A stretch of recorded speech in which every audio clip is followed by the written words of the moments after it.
Blue has an insane reputation. You've heard about it being one of the best comedy shows to ever come out. So with season 2 right around the corner, I thought it would be great if we went ahead and watched season 1, since you know season 2 is literally about to come out in like a matter of weeks. So before I watch this show, I have a few questions. One, is this show really funny, or is it just the humor of the times that make it funny? And number 2, is diving gonna be the main thing of this whole show? I really had no idea about anything in this show. All I knew it was funny and that they were divers, so any expectations I had about the show were kind of thrown out the window. I didn't expect to get what I got out of the show, and that was an insanely funny show that makes you laugh from things the characters think about to how they react to certain situations, or even how the animation adds to the whole comedy of the show. The very first episode introduces you into what type of anime this is finna be. This show takes nothing serious at all unless the moment really calls for it. So most of the time, jokes are super high priority for the show. They don't really have a punchline most of the time, but it's the randomness that makes shit 100 times funnier than it is, because you don't really expect it. Later it does get to a point after you've been watching the show for like 6 episodes, you can really understand where the jokes are gonna land and how crazy they're gonna be,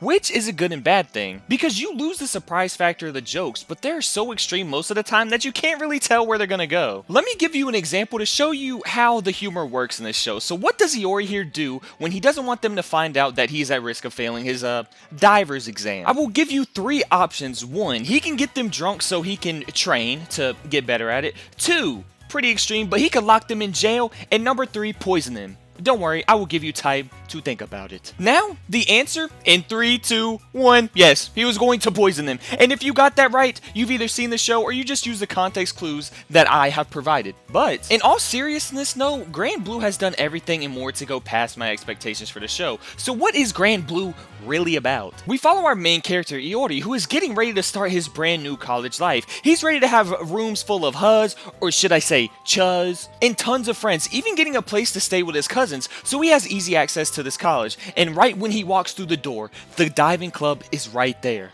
Butt ass naked. Ding-a-ling swinging everywhere, and they welcome him with open arms, deadass changing his life forever. This is a canon event meant to happen to him, because everything from here on out started from this very moment. He basically gets peer pressured into drinking, getting fucked up, like horribly fucked up. So all those dreams of having huz and hella friends is basically cooked. Because he got so fucked up that him and his boys ended up in the middle of college with no clothes on, so instantly ruined for him to get huz. There's no huz, no chuz, but that all doesn't matter now, because he meets someone who has even worse dreams, an otaku who wants a harem, a club full of girls that can fit into his harem, and these two end up becoming the bestest of friends, all because of a few beers and some crazy encounters. Which, honestly, sounds like the average male relationship. You go out to a bar, you watch a soccer team or a football team of your favorite team get shit on or win, and you bond with the guy next to you because y'all are both shit-faced. They might fight every single episode, allowing for some of the funniest moments of the show, but they can also be the most intelligent in the room sometimes. Which isn't saying a lot because, you know, the bar is literally in hell, but also because most of the time everybody is drunk. But they still do have their moments. And how does this otaku fall into this club? Well,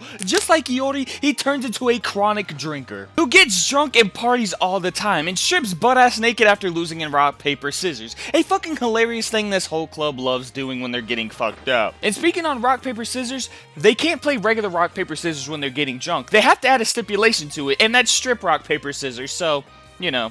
That's great. But it starts off slow, where these two don't really ever get naked from being drunk besides a handful of times, but as time passes on and each episode's finished, we slowly see them get absorbed into this lifestyle and becoming a part of this diver group, where they aren't just drinking, but they become like a family, even though all this crazy shit happens with them. And these two aren't just random strangers when we meet them at the start of the series. These are two people who are really important to the club. To everybody else, they seem like two dumbass jocks that are just here to party and get drunk, but they are people who care, that have jobs. They care about every single person that is in the club. They make sure that their subordinates are okay when they're diving, and they know exactly what they are doing, but at the same time, they all like having fun, even if it's crazy shit that goes on. But these two also do a great job of showing off the show in general. They got two sides. We mostly see the goofy party side of them, but on the other side is some real character moments in there. And that is just like the show. There really is two separate things going on during the show. Most of the plot follows them on their goofy ass adventures, but the 2% of the plot takes the diving aspect serious. It might have to to do with them hardly ever touching the diving. There's 12 episodes in the first season, and they dive in maybe 3 of them, which is pretty funny, because that's like less than half the time. But when we do get these episodes, they really stick with you. Like when Iori really understands the beauty of the ocean, it's like this amazing feeling, and they show it off with the same sentiment. They make it seem like a completely different world under the ocean. We can see he finally understands this thing Chiesa is so fucking passionate about, and why all of them enjoy this shit so much. And when they go off to get their diver's license, he has a line that I think most of us can relate to. He says, yo,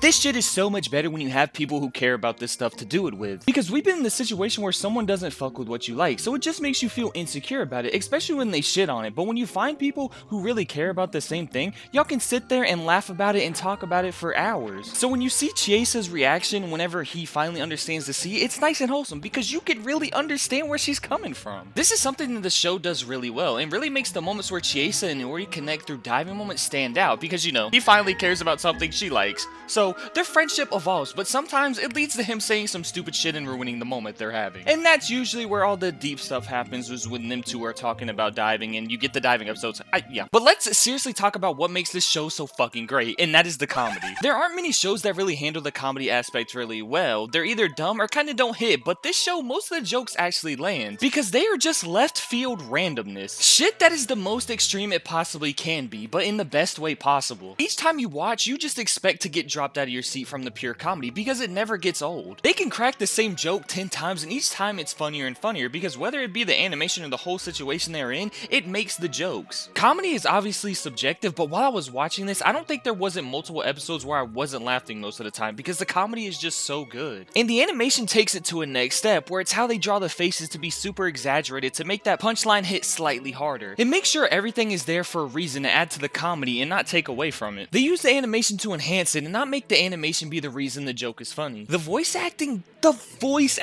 without the voice acting, I don't think the comedy would even hit as hard as it does because all these voice actors kill their roles. And I really couldn't imagine anybody else doing these roles because they just work so well. And with the animation, it makes this amazing combination that just makes shit so much more funnier. And even with these outrageous faces and poses they be making, the voice actors just absolutely fucking nail it on the head, bro, and just cook with it, bro. And they make crazy sounds and goofy funny sounds and it's so good. There's misunderstandings that lead into stuff looking crazy out of context, but turns out 100% of the time they're doing normal shit. Well, normal stuff in their eyes that looks goofy as hell. One of my favorite misunderstandings that stuck with me during the final couple episodes, they're on a trip and they end up renting a truck and 2 of them have to sit in the bed of a truck. And it's highly illegal to sit in the bed of the truck in the open road. So eventually as they're driving down the road, a dude ends up seeing them, and since they don't want to get in trouble, they end up playing dead. So this guy flips shit, and another guy even calls the cops on them because of this pool scene. But that is just one of many misunderstanding scenes that take place in the show that are fucking absolutely hilarious. Another episode that really made me giggle, made me laugh, made me chuckle was the whole bartender scene where these 2 dweebs are trying to make beer for some extra money and they keep fucking up each other and it splashes all over themselves and they're fighting and it's shit like that, man. That was good. There's so many moments like this that stand out. I deadass only named a few, but all these episodes you're just gonna keep getting the goofy shit, whether it's walking in at the wrong time or just watching the random stuff this show has to offer. One episode you might be making food, one episode you might be decorating a room or winning a beauty competition. This show has everything and it's great. Also, there's slightly an overarching plot, which is getting their diving license, but you know, they barely get to practice it, and like I said, you hardly ever get to see them dive for real,